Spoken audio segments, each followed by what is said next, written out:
Audio clip number 36 انشاءاللہ سورہ بقرہ کی آیت نمبر 105 سے لے کر 107 کی تلاوت، ترجمہ اور تفسیر صراط الجنان سنیں گے۔ بسم اللہ الرحمن الرحیم۔ ترجمہ: اللہ کے نام سے شروع جو نہایت مہربان رحمت والا ہے۔ ما يود الذين كفروا من أهل الكتاب ولا المشركين أن ينزل عليكم من خير من ربكم والله يختص برحمته من يشاء والله ذو الفضل العظيم۔ ترجمہ: اے مسلمانوں، نہ تو اہل کتاب کے کافر چاہتے ہیں اور نہ ہی مشرک کہ تمہارے اوپر تمہارے رب کی طرف سے کوئی بھلائی اتاری جائے، حالانکہ اللہ جسے چاہتا ہے اپنی رحمت کے ساتھ خاص فرما لیتا ہے اور اللہ بڑے فضل والا ہے۔ ما یود، کافر نہیں چاہتے۔ تفسیر صراط الجنان میں ہے شان نزول: یہودیوں کی ایک جماعت مسلمانوں کے ساتھ دوستی اور خیر خواہی کا اظہار کرتی تھی اور ان کی تکذیب میں یہ آیت نازل ہوئی اور مسلمانوں کو بتایا گیا کہ یہ کفار خیر خواہی کے دعوے میں جھوٹے ہیں۔ ما ننسخ من آیت او ننسها نأت بخیر منها او مثلها ألم تعلم أن الله على كل شيء قدیر۔ ترجمہ: جب ہم کوئی آیت منسوخ کرتے ہیں یا لوگوں کو بھلا دیتے ہیں تو اس سے بہتر یا اس جیسی اور آیت لے آتے ہیں۔ اے مخاطب، کیا تجھے معلوم نہیں کہ اللہ ہر شے پر قادر ہے؟ ما ننسخ، ہم جو منسوخ فرمائیں۔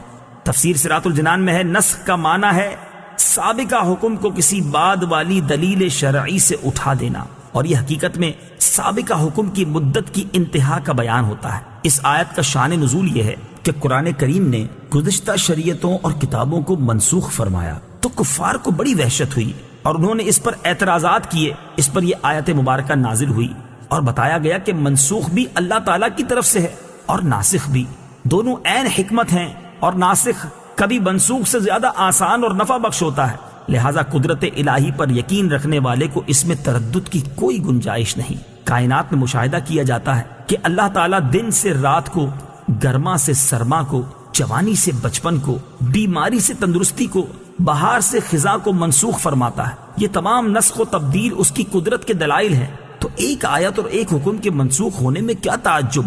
نسخ حقیقت میں سابقہ حکم کی مدت کا بیان ہوتا ہے کہ وہ حکم اس مدت کے لیے تھا اور اب وہ مدت پوری ہو گئی، صرف یہ تھا کہ ہمیں وہ مدت معلوم نہ تھی اور ناسخ کے آنے سے معلوم ہو گئی۔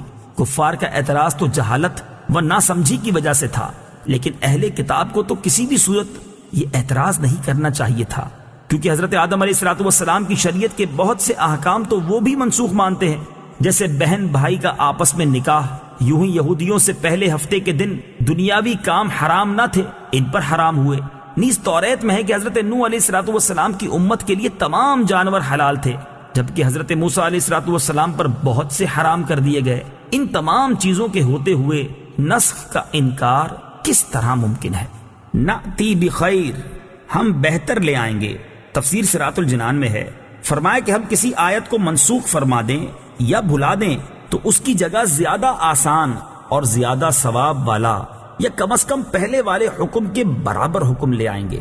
پہلے سے زیادہ سہولت والے کی مثال ہے جیسے پہلے 10 گنا تک کے لشکر سے جہاد کا حکم تھا، پھر صرف 2 گنا تک کے لشکر سے جہاد میں ڈٹے رہنے کا حکم نازل ہوا۔ زیادہ ثواب کی مثال ہے جیسے پہلے ایک قول کے مطابق روزے کی طاقت رکھنے والے کو بھی فدیہ دینے کی اجازت تھی، لیکن بعد میں اس پر روزے کا حکم ہی متعین کر دیا جو فدیہ سے زیادہ ثواب والا حکم ہے۔ سہولت میں برابر کے حکم کی مثال ہے جیسے بیت المقدس سے پھیر کر خانہ کعبہ کو قبلہ بنا دیا گیا، حالانکہ دونوں کی طرف منہ کر کے نماز پڑھنے میں برابر درجے کی سہولت ہے۔ أَلَمْ تَعْلَمْ أَنَّ اللَّهَ لَهُ مُلْكُ السَّمَاوَاتِ وَالْأَرْضِ وَمَا لَكُم مِّن دُونِ اللَّهِ مِن وَلِيٍّ وَلَا نَصِيرٍ۔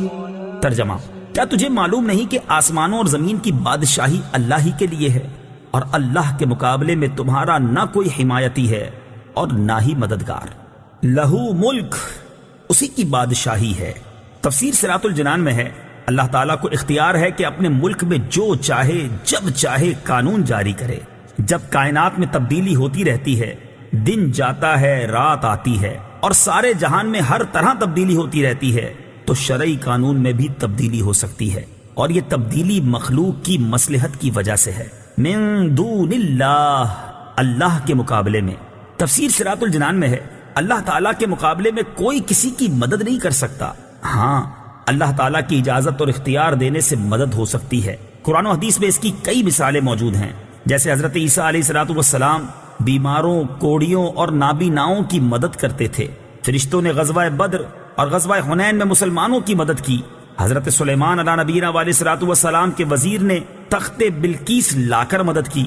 نبی کریم علیہ الصلوۃ والسلام نے سینکڑوں مرتبہ صحابہ کرام علیہم الرضوان کی کھانے پینے، بیماریوں اور پریشانیوں میں مدد کی۔ حضور غوث پاک رضی اللہ تعالی عنہ اور اولیاء کرام رحمت اللہ تعالی علیہم کا مدد کرنا لاکھوں لوگوں کے تجربات اور تواتر سے ثابت ہے۔